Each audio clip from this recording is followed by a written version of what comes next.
Okay.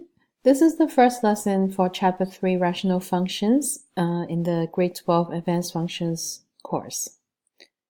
So when we talk about rational functions, we are referring to functions that takes the form of f of x equals to p of x over q of x. So it essentially is a division of two functions, of polynomial functions. And of course, once we start talking about rational functions, the denominator or q of x can never be 0. In section 3.1, we will focus on the reciprocal of a linear function. So this really is an extension to your transformation and your knowledge about reciprocal function, which takes the form of y equals to 1 over x.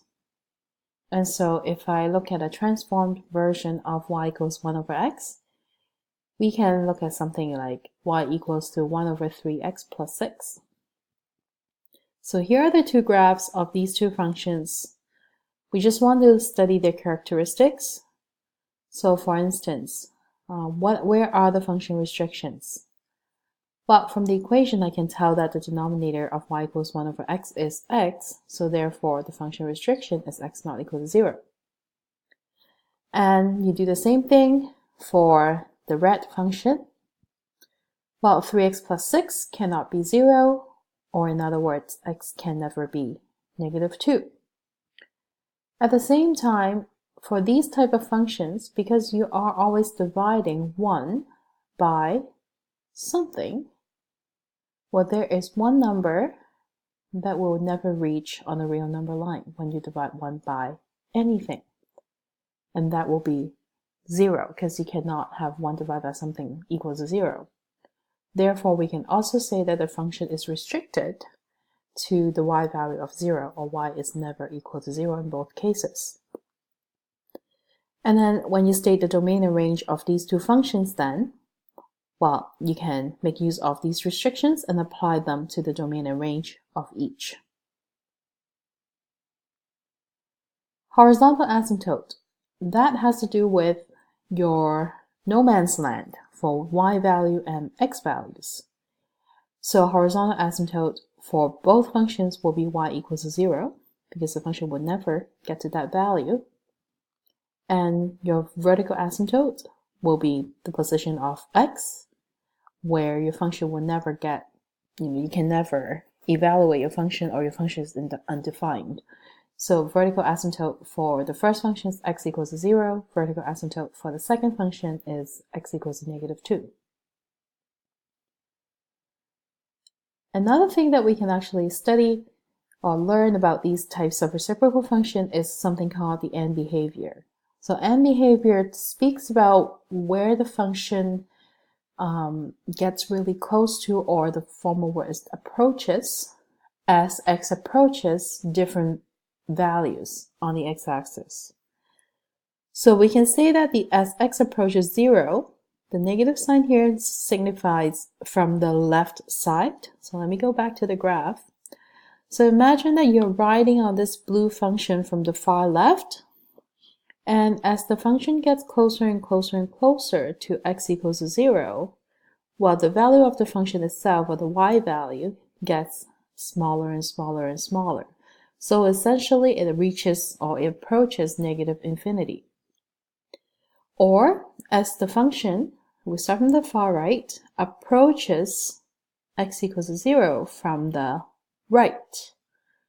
Well, the y value of the function gets larger and larger and larger, essentially closer and closer to positive infinity. So we say that as x approaches 0 from the right, so the plus here, the function f of x approaches positive infinity. You can also do the same if you start from the middle, let's say x equals to 0, and try going towards the far left. So we say that as x approaches negative infinity, my function approaches y value of 0 from the bottom side. Okay?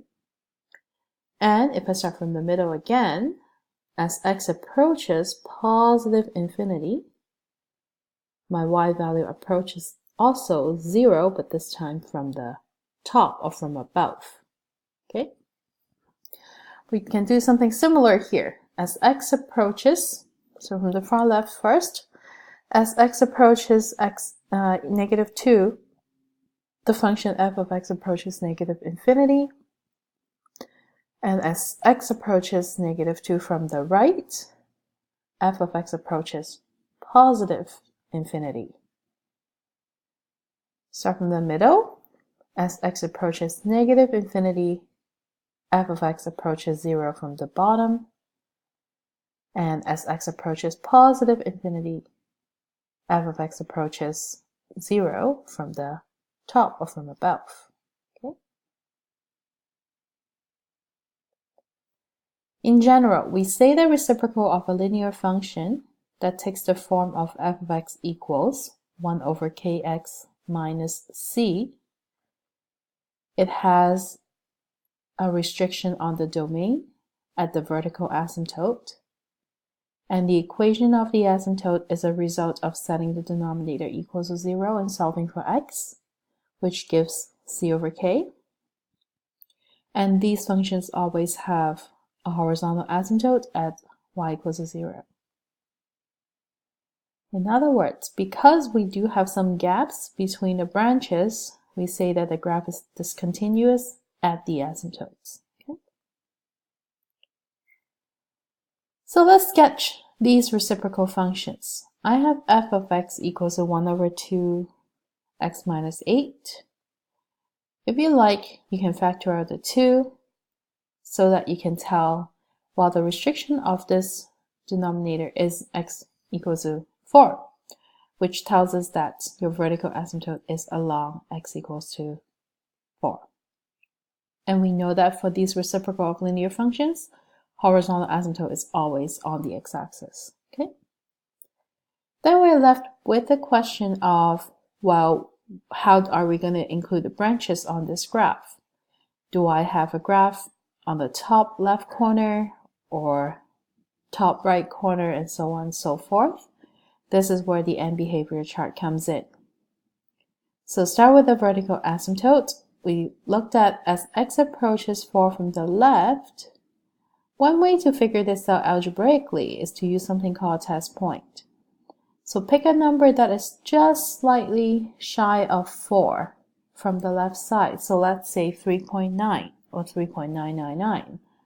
You evaluate your function f of 3.999, and then you go 1 over 2 times 3.999 minus 8.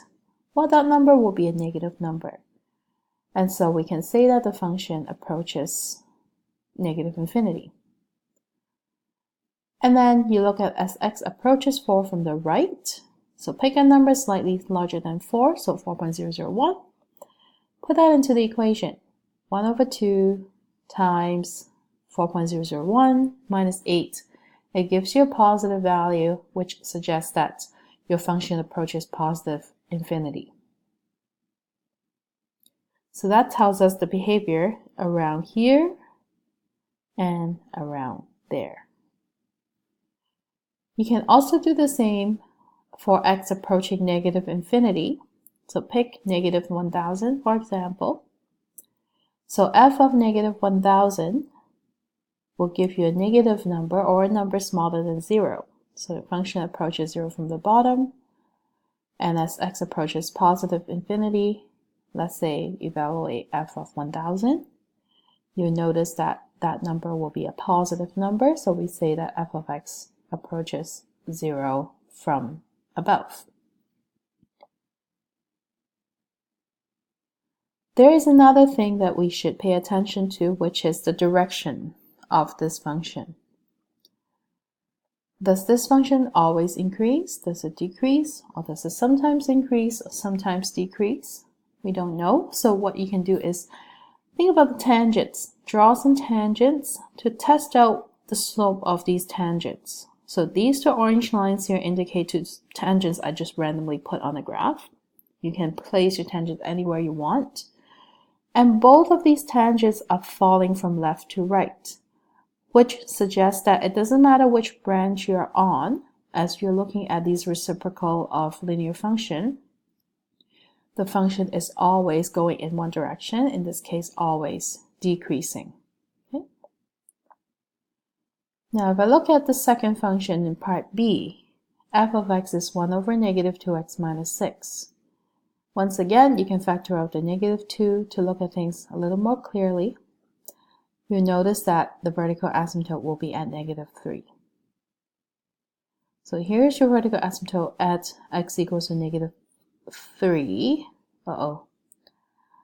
So there's a mistake in this note. I'm going to fix it later. But the idea is as x approaches negative 3 from the left, f of x approaches positive infinity. You'll use test point like negative 3.01. As x approaches negative 3 from the right, f of x will approach this vertical asymptote from the right from the negative infinity. Okay, so a test point to use might be negative 2.99.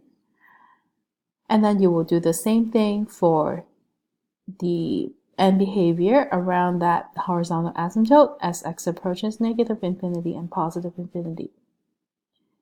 To test the directions of these two branches, again, I've drawn a couple more tangents on the graph. And then all of these tangents shows that they are rising from left to right. So that means both branches of this function are increasing at all times. And then here's another example.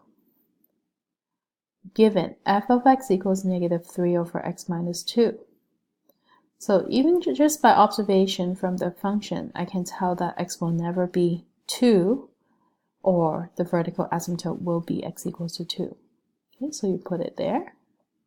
And then you know that there is a horizontal asymptote on the x-axis. Find the x and y intercepts, so set f of x itself to 0. Well, you will end up with no solution, which suggests that there is no x-intercept, because 3 divided by anything will never be 0. For y-intercept, substitute f of 0, and then the y-intercept is at 3 over 2, or 1.5. So even without testing the end behavior in this case, just using that y-intercept and my knowledge about reciprocal linear functions tells me that my function will have a branch that is increasing all the time because it's a negative version of your parent function. And also the position of your y-intercept gives you a hint that I must have a branch that sits at the top left corner, which means the other branch of this function will be in the bottom right corner. You state the domain and range accordingly, right? So it's really just your two asymptotes that will fit into the domain and range. And then for your end behavior, you test it using the same method that we suggested. So the writing in red here shows you what they look like if I pick a test point that is really small, f of negative 1000, and f of 1000 as a large number. Okay, you do the same thing for the VAs. So finally, if I have to determine an equation of a linear reciprocal function in this form with the vertical asymptote at negative 4 and y-intercept as 1/2, I can combine everything that we have talked about trying to come up with the actual equation. So first, the VA suggests that I should have x plus 4 in the denominator. Y-intercept means f of 0, so sub in 0. You have the equation 1/2 equals to 1 over 4 k. K should be 1/2. So put everything in place. And we don't like having 1 over 1/2 x plus 4, so simplify this. It becomes f of x equals to 2 over x plus 4. And that's the end of 3.1. Thank you for watching.